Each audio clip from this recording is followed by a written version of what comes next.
Morning peeps, I'm back. Now, international break is dragging on. Still got another week to go, but at least the FA Cup matches are now not so far away. So thank goodness for that. Now you might wonder what's on the screen here. And today, there's no point me talking about who to bring in, whatever. You know, there's been a couple of injuries. I think we'll talk about that for a second actually. A couple of injuries. Robinson's flagged, Palmer's flagged, Harwood Bellis is flagged. I don't know what's happened to Harwood Bellis. But the big ones seem to be Wood and Guardiol. I mean, Guardiol's not even yellow flagged on here yet. But it looks like he could have a possible hamstring injury. Wood has got a sore hip. He's been on the news media over here in New Zealand talking about it. He doesn't know himself how serious it is, whether it's just an impact injury or how it's going to affect him going forward. You know, it's more likely to affect him probably for the FA Cup match, isn't it, against Brighton, which is one I probably want Forest to lose. And if they do lose, of course, then people are going to be getting rid of him anyway, I suspect. But the Guardiola injury, very annoying, especially as most of us who bought him in for Trent, didn't we? And now Trent was injured, and now we brought in Guardiola, who home to Leicester, could be injured as well. And you look at these other defenders and it starts posing a bit of an issue. A bit of an issue, peeps.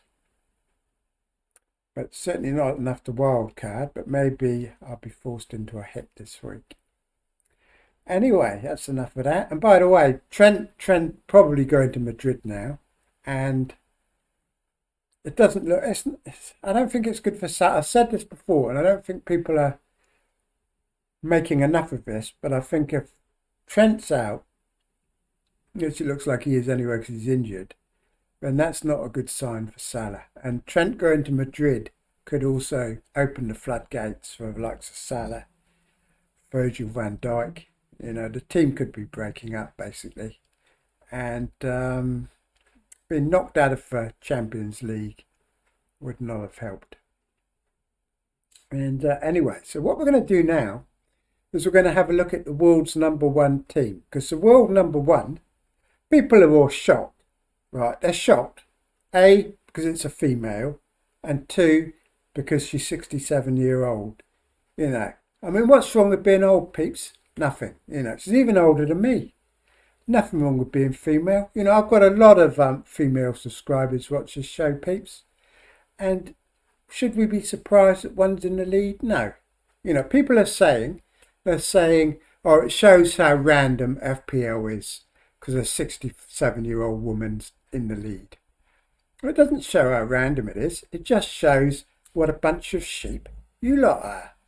Because you're never going to be leading FPL if you just pick the same players that some YouTuber tells you to pick, or that FPL tells you, FPL Review tells you to pick.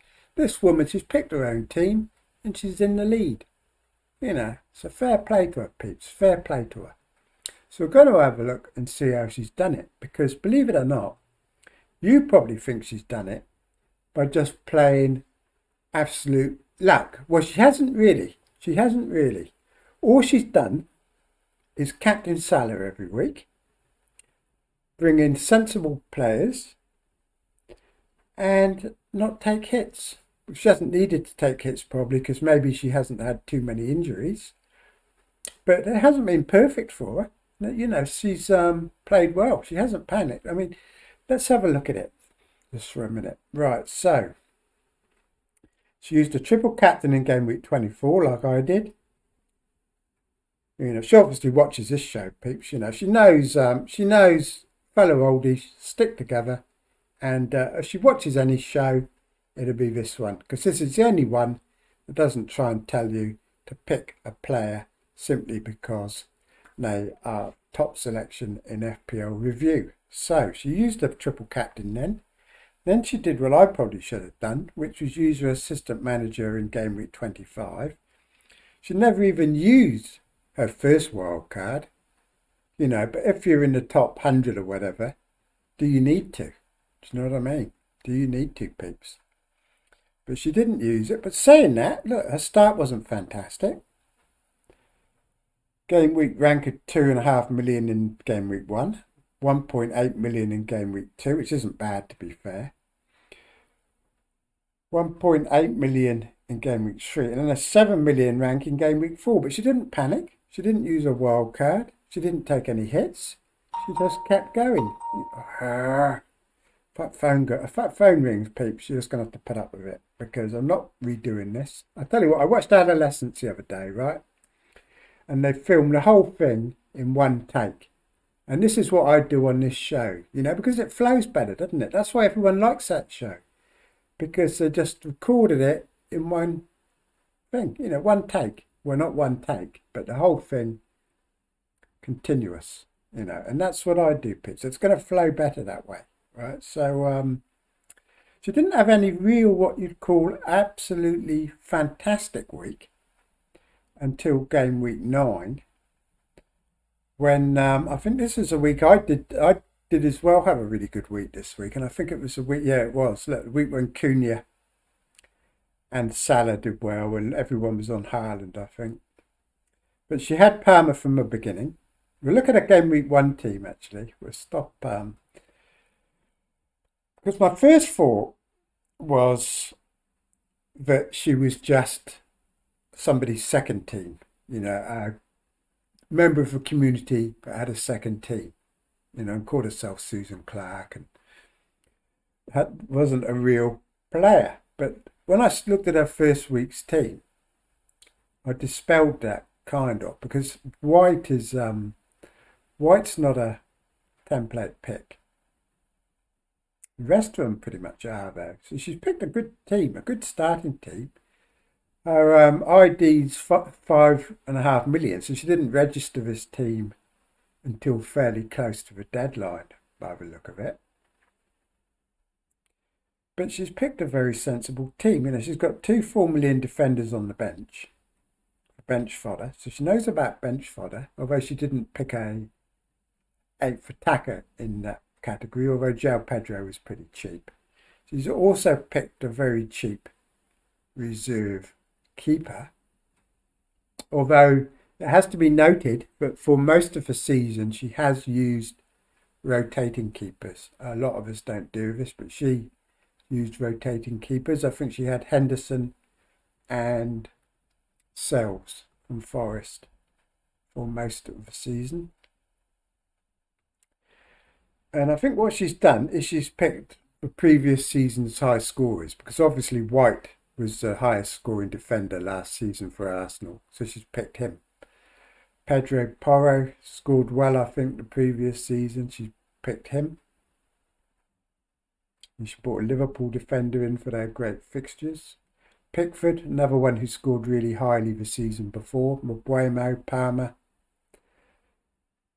Watkins and João Pedro. So I think that's basically what she's done. You know, she's just picked based on the previous season. Unlike us, she hasn't tried to be clever. She hasn't picked Barco.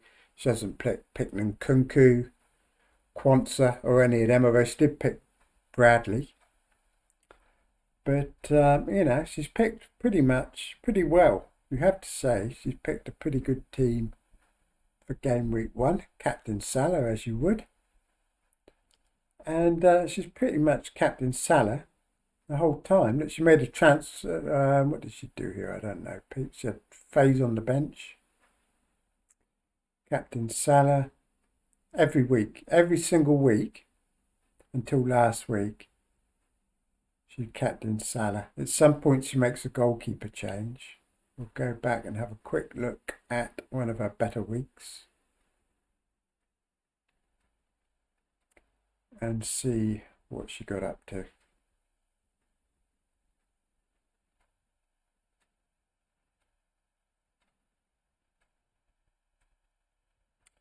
Where are we, peeps? Let's pick a really good week. She hasn't had a great many. Honestly, she hasn't, you know, 25 and 26. Fantastic. But she'd had a game week of 9 million in game week 23. And this week, game week 23, she had a rubbish week. And she left untold amounts of points on the bench. So not everything has gone right for her.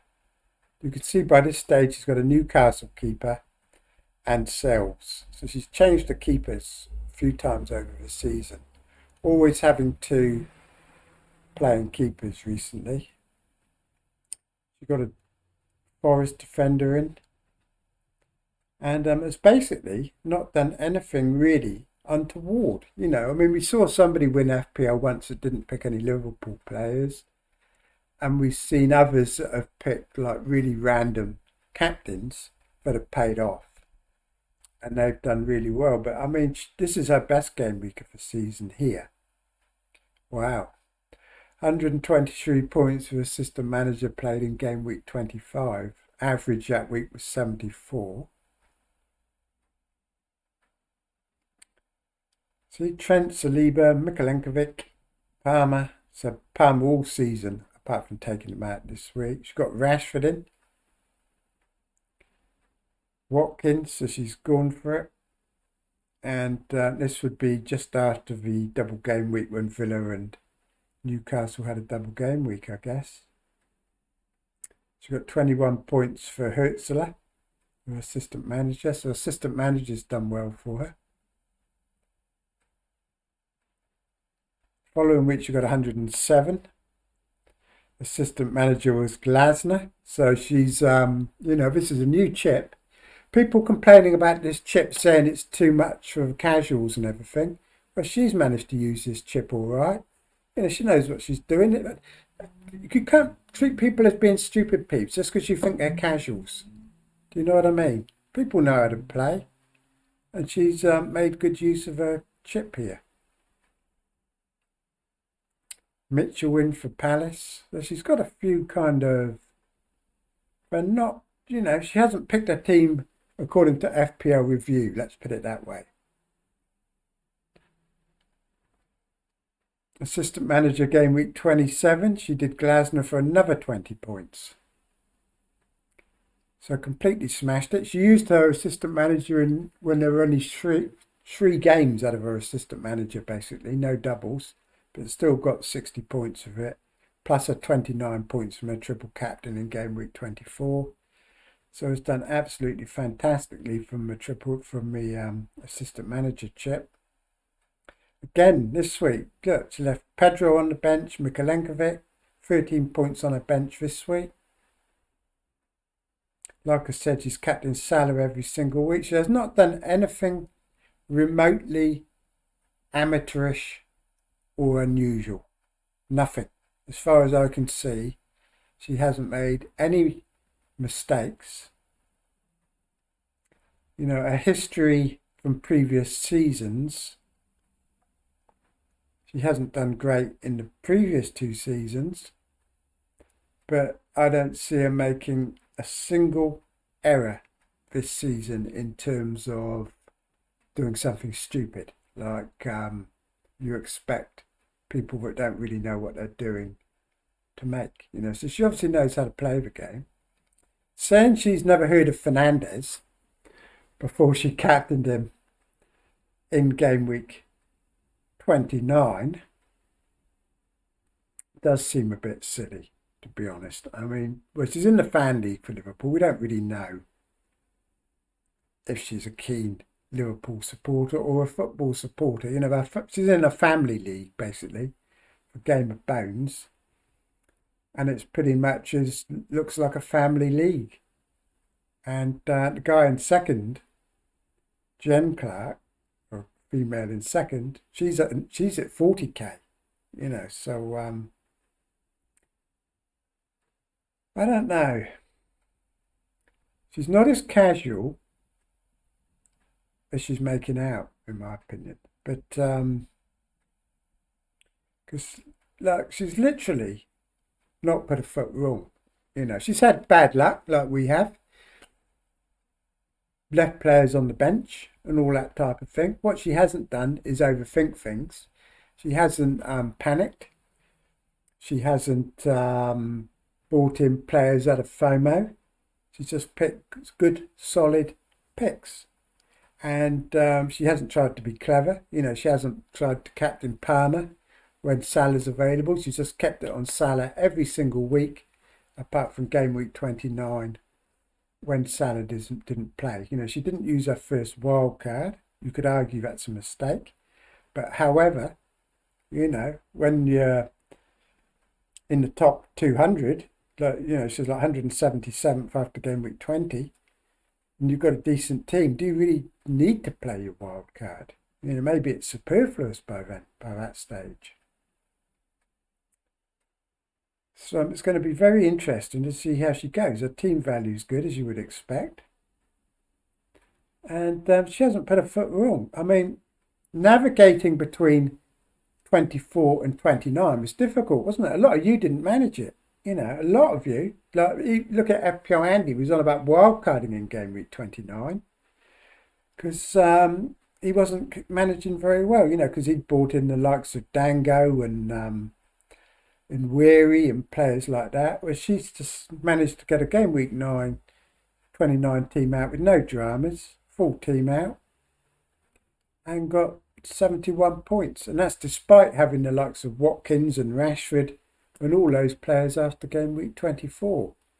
So you can say, peeps, you know, she's done very well, very well. So a lot of people, like I said, making a big thing about the fact she's 67 years old and all that.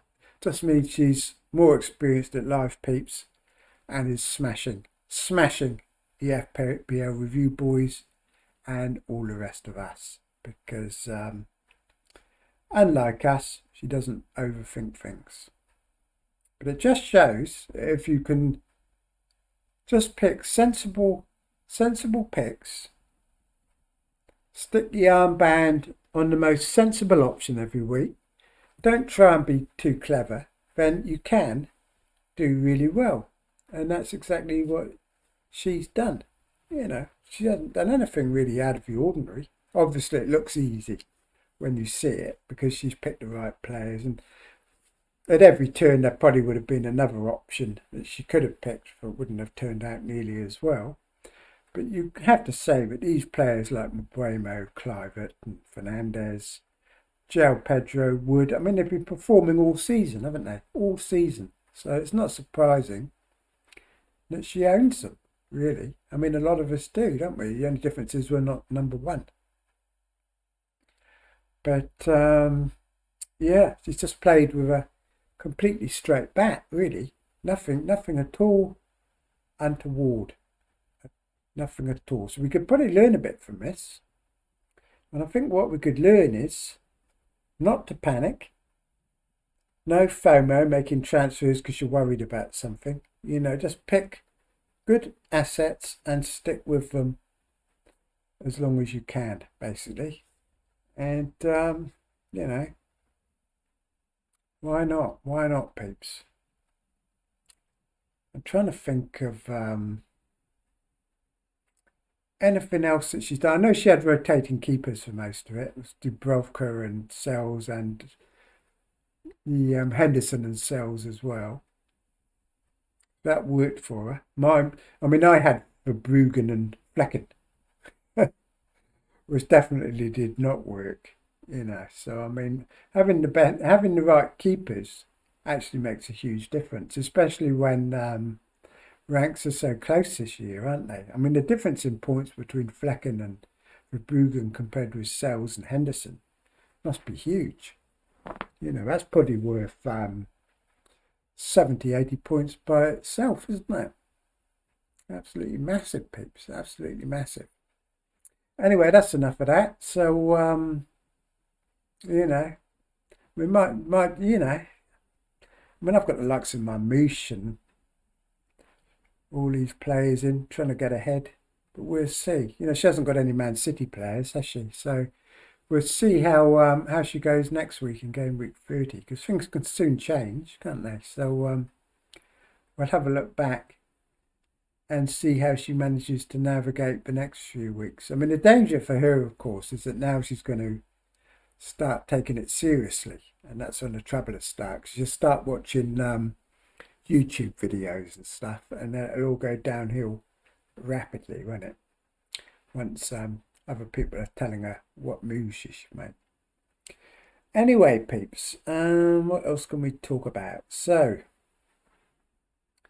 People want about wildcarding because Guardiola's possibly injured. Well, I mean, to be honest, it's only one. It's nothing dramatic, is it? Really?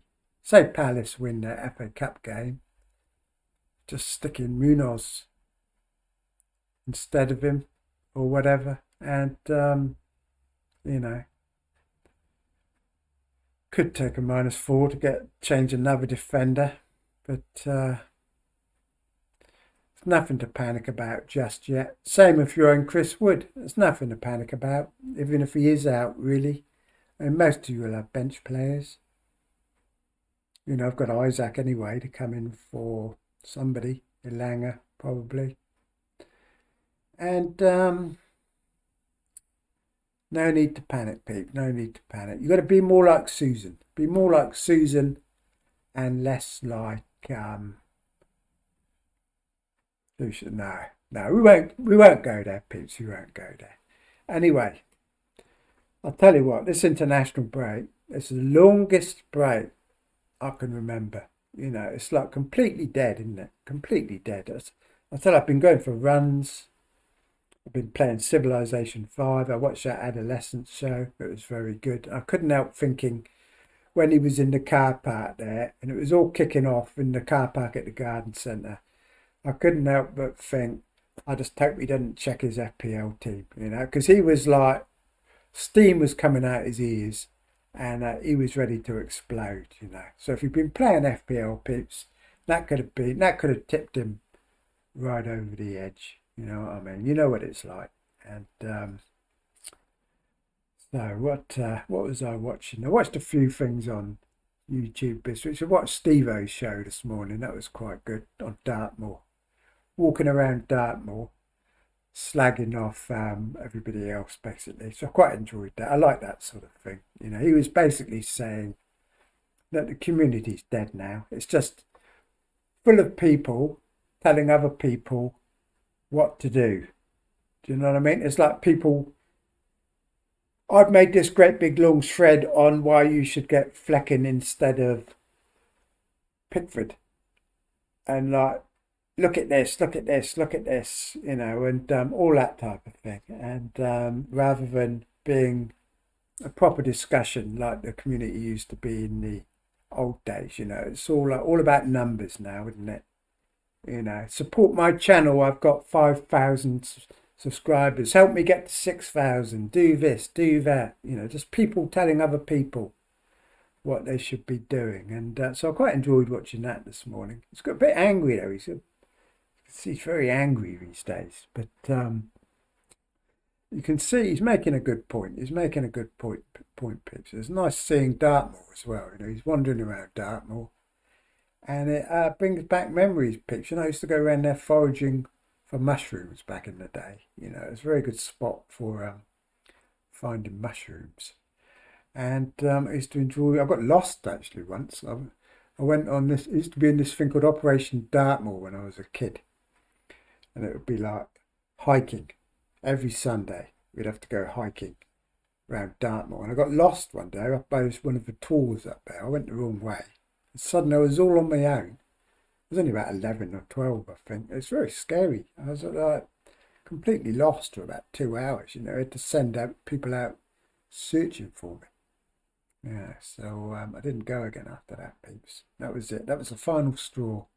Anyway, you can see what FPL's done to me this week. I'm bag of news, peeps. So I'm going to say goodbye, I think, and we'll come back after the FA Cup games, because by then it's going to be fantastic. I'm so looking forward to it, because as soon as those games are finished, we've got so much to work with, haven't we? And only like 1 or 2 days to work out what we're doing. If we're wild carding, all our transfer targets are going to change. I've got to try and work out whether I can avoid using a wild card in game week 31.